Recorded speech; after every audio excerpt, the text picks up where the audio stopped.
Are you ready to dive into one of the most exciting opportunities in the Singapore housing market this year? The February 2025 Sale of Balance Flats, SBF exercise is here, offering thousands of flats across Singapore's towns and estates. Whether you're a first-time buyer, an upgrader, or even someone just exploring options, this guide has you covered.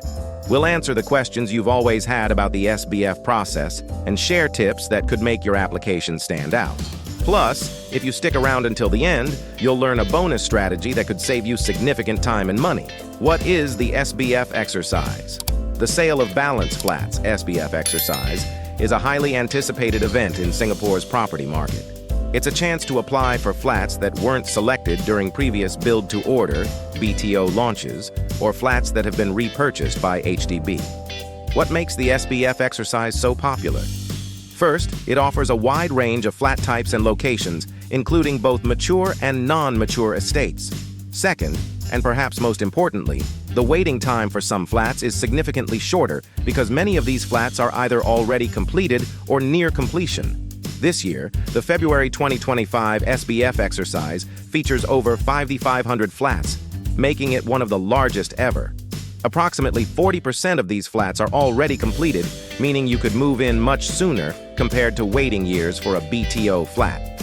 The remaining 60% of units will be completed progressively between 2025 and 2028. This brings us to a key question. Would you prefer a completed flat that's ready to move in, or are you willing to wait a little longer to live in your dream home? Let us know in the comments below. Locations and flat types. Now let's talk about the key details. Where are these flats located, and what types are available? The February 2025 SBF exercise includes flats in several popular estates: Kallang, Whampoa, Queenstown, Woodlands, Yishun. If you're looking for a convenient city lifestyle, Kallang, Whampoa, and Queenstown are excellent choices. These estates are well connected by MRT lines, close to shopping malls, and rich in amenities. For those who prefer a quieter, family-friendly environment, Woodlands and Yishun might be more appealing. These areas offer a slower pace of life with parks, recreational facilities, and an abundance of schools. When it comes to flat types, there's something for everyone. Two-room flexi flats for singles, elderly buyers, or those on a budget. Three-room flats for young couples or small families. Four-room and five-room flats for larger families or those who want more space. Each estate has its unique charm. Which estate are you most excited about? Vote now. A. Kallang, Whampoa. B. Queenstown. C. Woodlands. Or D. Yishun. SBF versus BTO. Which should you choose? If you're on the fence between applying for an SBF flat or a BTO flat, here's how they compare. SBF flats advantages: shorter waiting times, diverse locations, and sometimes even fully completed units. Drawbacks: higher competition, as these flats are highly sought after. BTO flats advantages: more design flexibility and guaranteed new flats in specific upcoming locations. Drawbacks: longer waiting times, often between 4 to 5 years. In February, HDB will also launch about 5,000 BTO flats in the same towns: Kallang, Whampoa, Queenstown, Woodlands, and Yishun. If waiting isn't an issue for you, these could be worth exploring. But for those who want to move in sooner, SBF is the way to go. Just remember, SBF flats often come with a catch: fierce competition. Don't worry though, we'll share strategies later in this guide to help boost your chances of success. The importance of the HFE letter. Before applying for an SBF flat, you'll need to secure your HDB flat eligibility HFE letter. This document is a mandatory requirement that certifies your eligibility to buy an HDB flat. Here's how to get it. Log in to the HDB website using your SingPass. Fill out your personal details and provide information about your household income. Upload all required documents, such as proof of income and identification.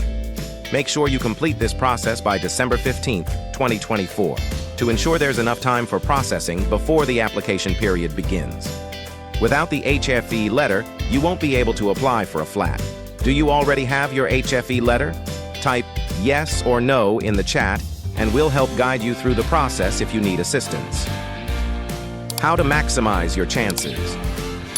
With thousands of applicants vying for limited flats, how can you stand out? Here are some expert tips. Be flexible in your choices. Consider applying for flat types or locations with historically lower demand. For example, two-room flats or flats in non-mature estates like Woodlands tend to have lower application rates. Prepare a backup plan. Have multiple estates in mind instead of focusing all your efforts on one specific area. This increases your chances of securing a unit. Act quickly. The application window is usually only open for about 1 week. Set reminders so you don't miss your chance to apply. If you find these tips useful, don't forget to like, share, and subscribe for more insider advice. Financial planning. What you need to know. Buying a flat isn't just about selecting your favorite location. It's also about understanding your finances and planning for the long term. How much can you afford? Start by calculating your budget. Take into account your CPF savings, your loan eligibility, either through HDB or a bank, your monthly household income and expenses, choosing the right loan. If you're taking an HDB loan, use the HDB Loan Eligibility (HLE) calculator on their website to get an estimate. Alternatively, if you're opting for a bank loan, check interest rates to ensure they fit your budget. Are you using an HDB loan or a bank loan? Let us know in the poll. Common mistakes to avoid. Many applicants lose out on their dream flat due to avoidable errors. Here are the top mistakes. Failing to get your HFE letter on time. Overestimating your budget and later struggling with monthly repayments. Not researching past trends in SBF application rates to identify less competitive locations. What's your biggest concern about the SBF exercise? Share it in the comments and we'll provide advice tailored to your situation. Real-life success stories. Sometimes the best way to learn is through the experiences of others. Meet Jenny, a single mother who successfully secured a 4-room flat in Queenstown during last year's SBF exercise. By applying for less competitive unit types, she managed to secure her home despite high demand. Then there's Ben, a first-time buyer who opted for a 3-room flat in Woodlands. His advice? Don't fixate on just one location. Explore multiple options and keep an open mind. These stories highlight the importance of preparation, flexibility, and realistic expectations. Final recap and pro tips. Here's a quick recap to help you ace the February 2025 SBF exercise. Get your HFE letter ready as early as possible. Be strategic about your flat type and location choices. Plan your finances carefully to avoid overspending. Research past trends to identify less competitive estates. Preparation is key. A little planning now could make all the difference later. Are you feeling more confident about applying for an SBF flat? Let us know in the comments below. If you have any lingering questions, we're here to help. This wraps up our detailed guide to the February 2025 SBF exercise. Don't forget to like, share, and subscribe for more tips on navigating Singapore's housing market. Happy house hunting and good luck.